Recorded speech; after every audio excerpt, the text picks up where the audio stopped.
2026 বিশ্বকাপ বাছাই পর্বের সময়সূচি ঘোষণা করেছে সাউথ আমেরিকা কনমেবল।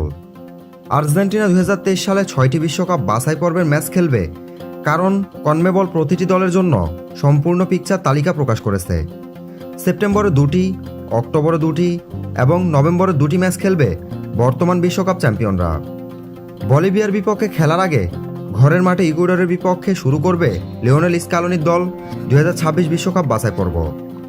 এরপর অক্টোবরে হোম ম্যাচ খেলবে আর্জেন্টিনা বনাম প্যারাগুয়ে এবং অ্যাওয়ে ম্যাচ খেলবে আর্জেন্টিনা বনাম পেরু। নভেম্বরে ঐতিহাসিক প্রতিপক্ষের বিপক্ষে ম্যাচ হবে। প্রথমটি হবে ঘরের মাঠে উরুগুয়ের বিপক্ষে এবং দ্বিতীয়টি অ্যাওয়ে ম্যাচ হবে ব্রাজিলের বিপক্ষে। চলুন এক নজরে দেখে নেই 2026 বিশ্বকাপে আর্জেন্টিনার ম্যাচগুলোর সময়সূচি। সেপ্টেম্বর 2023, হোম আর্জেন্টিনা বনাম ইকুয়েডর।